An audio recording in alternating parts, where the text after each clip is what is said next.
Hey guys, I'm Rim. Welcome to another episode of FPL Friday. Game Week 8 is upon us, and as all of you know, it is an early game week.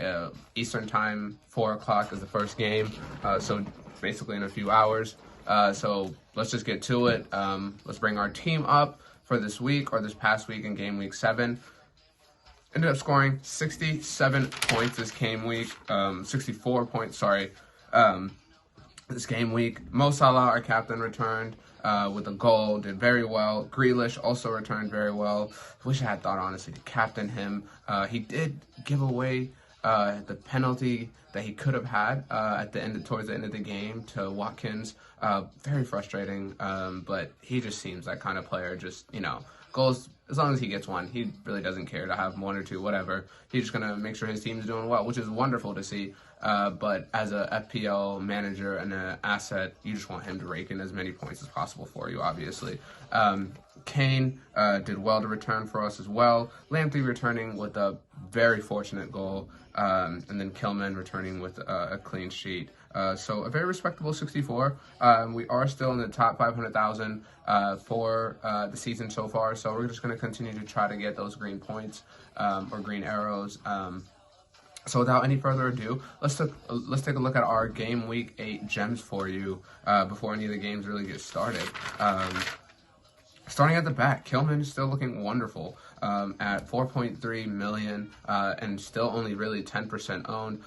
So not a huge differential, but still, just a bargain steal, honestly. And then Cresswell is a very good differential at 7.9%. 5.1 million. West Ham look like they have a very nice run coming up. He's on their deliveries, so in the final third, he's usually the one whipping the balls in. Free kicks, I've seen him take some corners. So you get assist potential, attacking potential, and also clean sheet potential because Fabianski is a very good goalkeeper, and as a former Arsenal player, know him very well. And that team just looks like it's poised for points, especially with him and Kufal on the other side. Moving into the midfield, Harvey Barnes looks like a completely different player with Jamie Vardy up there with him.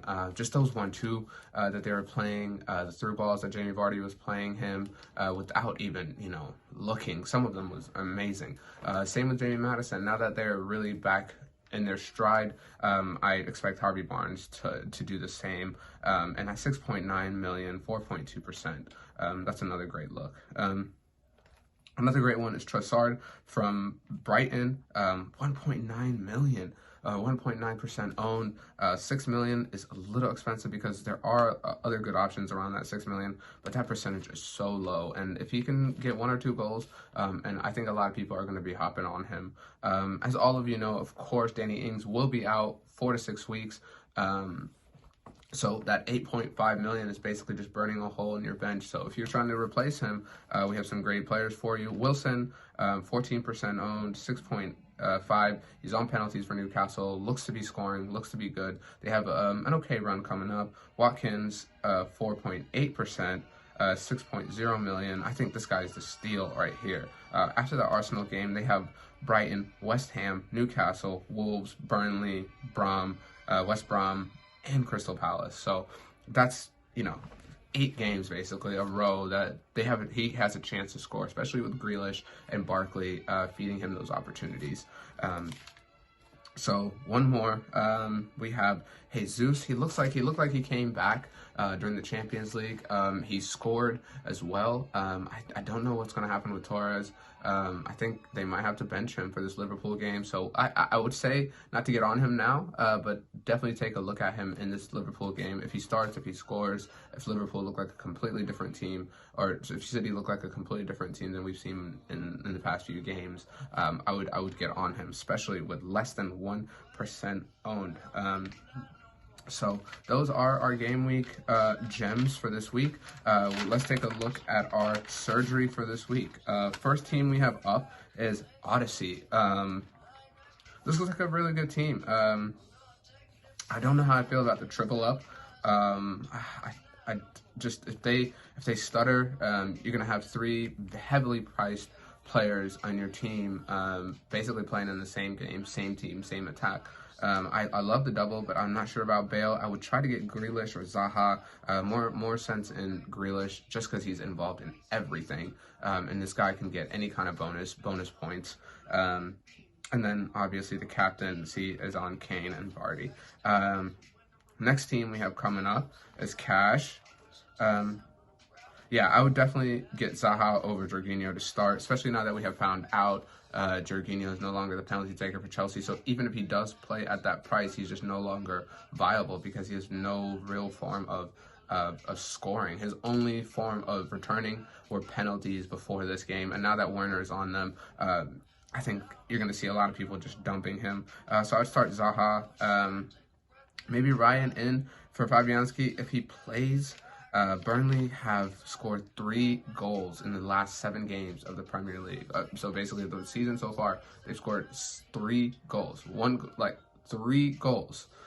So I think if Matt Ryan starts, he has a good potential to get a clean sheet. Maybe not a lot of save points or bonus points, but he can definitely get you the clean sheet. But besides that, it looks like a pretty good team. Let's move on to kits. I would definitely start Gabriel over Saiss. Saiss looks like genuinely to have lost his place. And until I see him, get back in that 3, which I don't think he will, over Cody, Bali, or Kilman. And then the wings kind of are just out of reach for him now that that young guy came in and scored and looked so well. Johnny might be coming back, and I don't think he has any chance of going to the right side and taking over Semedo.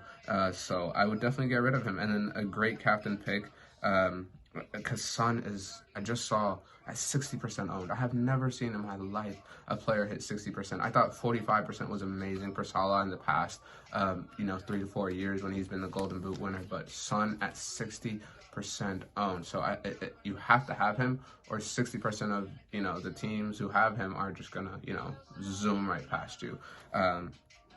So that is our FPL surgery. If we can pull our team up, let's see what we can do with it now. Taking a look at our team for the upcoming game. We have a pretty good team, so my biggest dilemma was genuinely what to do about Mopai.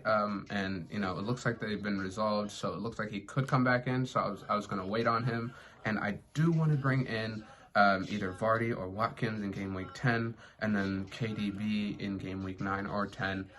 For Son. So I do plan on getting rid of Son and Kane. I don't know which one or in what order yet. So we're just going to roll our transfer over for next week and, just see what kind of flexible options we have to actually do something. I'm really considering dropping Kane in game week 10, getting Watkins, and having a midfield of Salah, Mane, KDB, and Grealish. So wonderful midfield. But then a very cheap upfront option. But the cheap guys have been, scoring so far. So it'll all depend on how they do. And of course, our captain option for this week is Kane. I thought about going for Son or Salah to just be a big differential. But I just can't do it. I don't want to get left behind. Let's say I put it on Mo and, they blank the City game, which I don't think will be a 0-0, but it's a 0-0, and Son or Kane just below for 4 or 5 goals like they have been doing. That would be 50, 60 points behind. That would definitely drop me into the millions. So I don't want that to happen. So in regret, we're going to put it on Kane and hope he returns. But I also like that I have Mo and Mane just as a differentials. If they blow on City, we could definitely just use that as to go up the ranking, especially since Mane himself is very low owned. So let's look at our captain options for this week without any further ado, because I know that's the biggest question for this week so far. Obviously, everyone knows it's either going to be Kane or Son. Like I said, Kane will be my captain for the reasons that he is a talisman. If they lack chances, and there's a big chance they would get a penalty, and he would be on that. There's a chance also that he would be assisting more likelihood than Son, which isn't an issue, but I can also see the reason to captaining Son because he is a midfielder. If they keep a clean sheet, which looks like they will with West Brom creating literally 1 chance in the last 4 or 5 games, which is desperate need for creation. And then obviously if he keeps a clean sheet or gets a goal, he's going to get that extra point. So as a captain option, he would get you 2 or 3 or 4 extra points depending just on clean sheets without any return or anything else. So and then I could see someone going for Grealish. He loves playing Arsenal. Arsenal, Liverpool, or not Liverpool, Aston Villa games are always high scoring. I could also see Aubameyang. He scored, looks sharp, but I would definitely stay away from that. And also, the very new differential pick that I've been thinking about is Werner. Now that he's on penalties, I don't like that. Pulisic won't be playing, and Havertz also is not playing, so he'll probably be pushed to the right with Abraham playing down the middle. But now that he's on penalties, and Chelsea just looks so sharp and so deadly in that box, that if they get in there, they're either going to get a chance on goal, they're going to get a goal or a penalty, and he has a chance to be involved in all three of those. So that'll be it for our game week video for this week, guys. I hope you enjoyed. I hope you like, subscribe, and just tell your friends and share if you liked it. I hope you liked it. If you didn't, comment. Let me know what we could change, what we could do better, or if you have predictions, or if you have any other captain picks that you will be picking that we didn't cover. We'd love to hear that too. So until next time, guys, chase those green arrows, and see you next time. Bye-bye.